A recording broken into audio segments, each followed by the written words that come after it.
Well, look, they've got San Diego for 4. As I said on my show this morning, San Diego for 4. You're going to get that Schwellen back. You may get Sale for Atlanta. You got to go to Colorado. At Mhm. some point, Colorado's going to win some games, and if you got to go there, that's never simple. Then you got to go to the Dodgers. Then you get the Cleveland at home. You get Crochet with Boston, and you get the Marlins again. And then you got to go to the White Sox, who at home can do some damage, and you got to go to Arizona. So this is a big month. This is a big month for them. So let's talk pitching for a minute. Tomorrow, Yeah. and Jones coming. I don't think Wade will get DFA'd. I think Koss is the one for me that may be in trouble. So, all right, believe that. What do you think of Birdsong today? I mean, I love him. I mean, he's a big kid who I think either he's impervious to pressure or he's so young he doesn't feel it yet. You know what I mean? But he seems like he's got today he got great command, put the ball where he wanted to put it.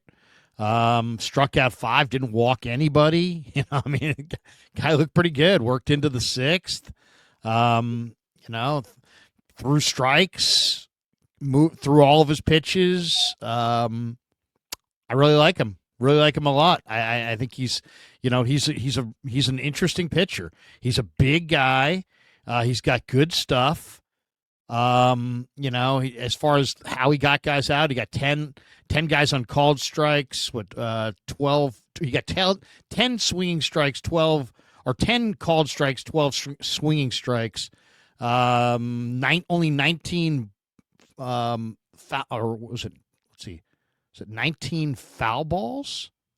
19 foul balls, is that right? And 16 in play strikes. So that's a lot of foul balls. Seems like a But lot, but but yeah, I like him. I mean, they got 2.37 ERA. I mean, big Mhm. kid. I love the fact that he's in the rotation. So what do you do now? The big guy is coming back at Right. some point. It may take him another 2 weeks, but he's coming back, and that's Verlander. Yeah. And I say, if you knew then what you know now about Birdsong, Harrison, Roop, Wizenhunt, would you even get involved with Verlander? I mean, when they got Verlander, um, I thought to myself, okay, this is not bad as far as he'll show the way, but he's probably going to be the Giants might be able to come up with a young arm or two that are going to be better than Verlander. And sure enough, here we are, and you've got Birdsong and Roop, and they've moved Hicks to the pen. But yeah, I mean, is Verlander one of your best 5 starters? I think he probably is. I thought he pitched in some tough luck, to Well, who be are you taking honest. out of the rotation then? Yeah, I mean, not Birdsong, not Mhm. not Birdsong. And I like what I've seen in the last few starts from Roop. Right. So, and obviously you're not pulling Webb out. So you're not pulling Robbie Ray out. So Jordan Hicks is in the pen already.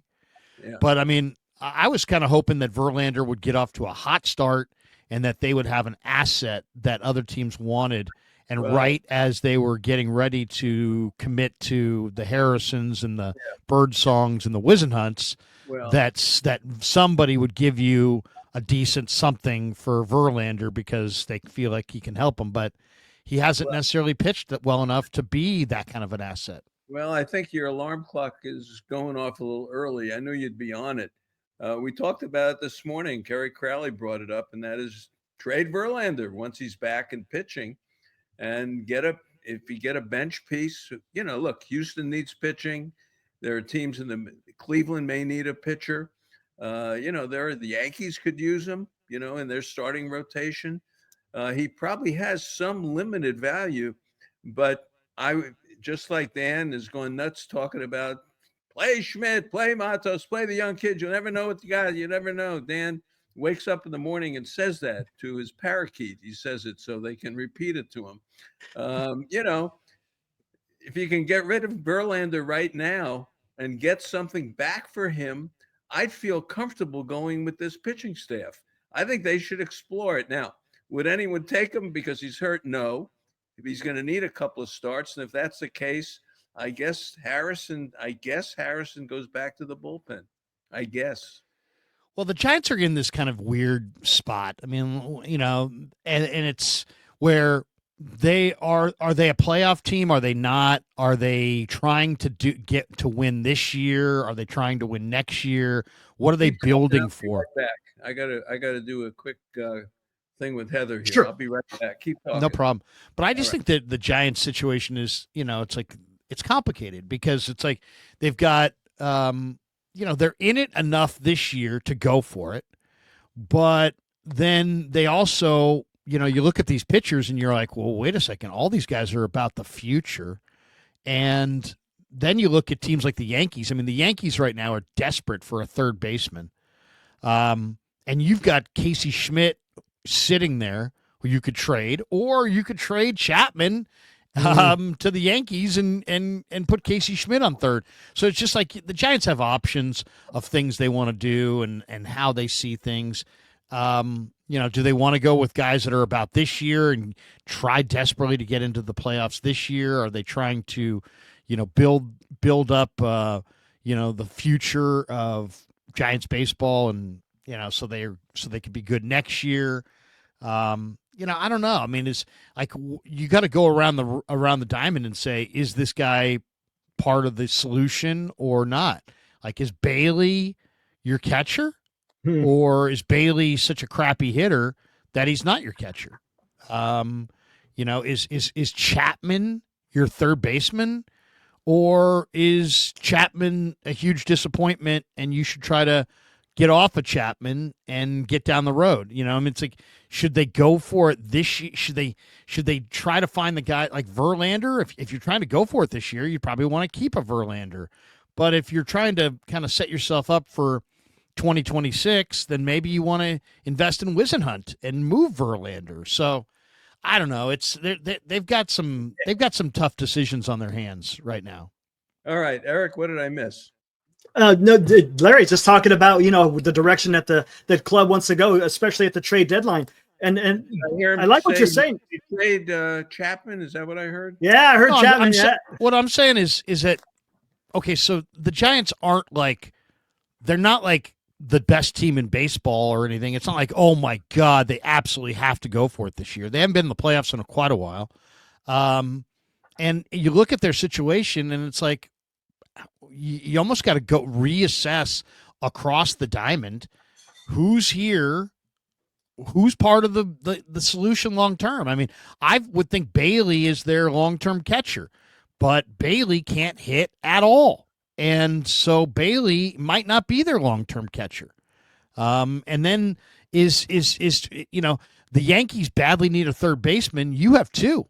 You have Casey Schmidt, who's a young player who hasn't got much of a shot, who's a hell of a fielder. And then you got Chapman, who you've paid a lot of money to, but is he? I mean, Chapman's been very disappointing in my mind. I'm very disappointed with what I've seen from Chapman. He's anytime there's runners on base, it's like he's got some kind of yips. I mean, he cannot drive in runs.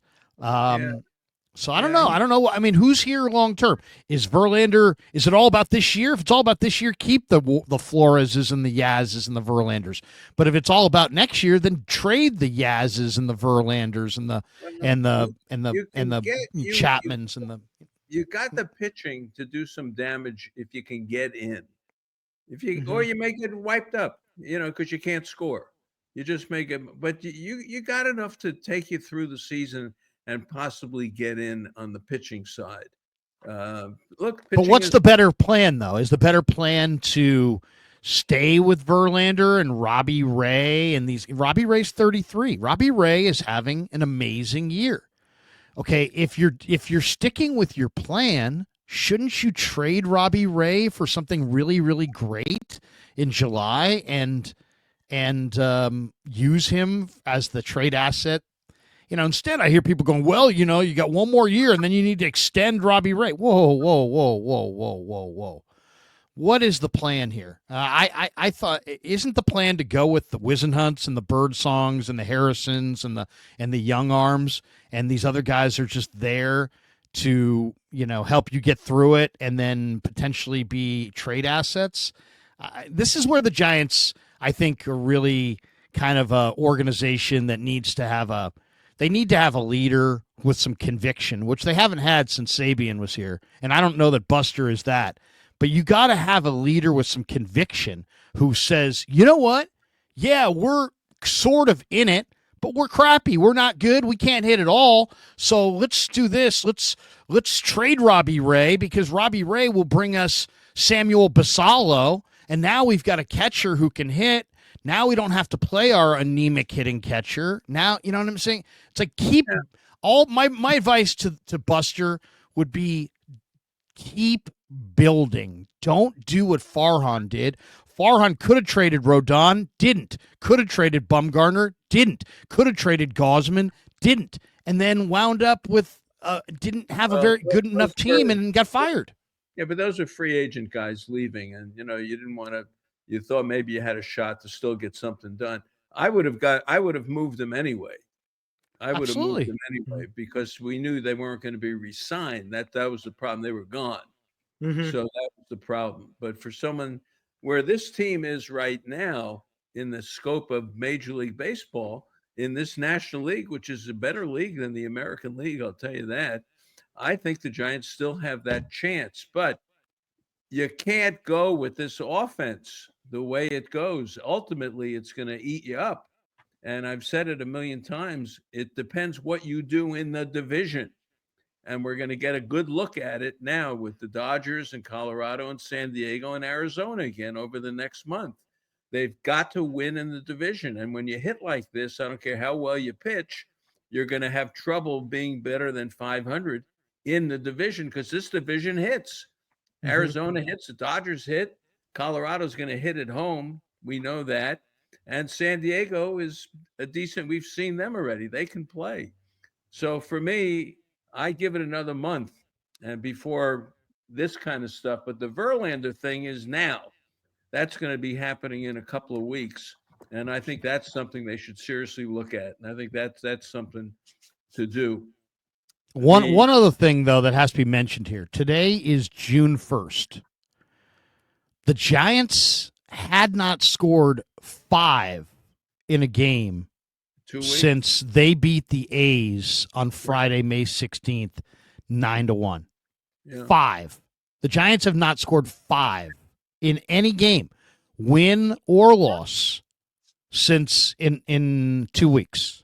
So it's, they've got to find a way to find some more offense, and then it's not there. It's not there. It's not there. It's not there. And to dream about it, Ramos is the only guy who can really do damage. He's the only guy who goes up to the plate and he's ready to just kill the ball. And that's about it. Everyone else is just playing ping pong. Bailey, Yastrzemski, Wade, Fitzgerald, Adames.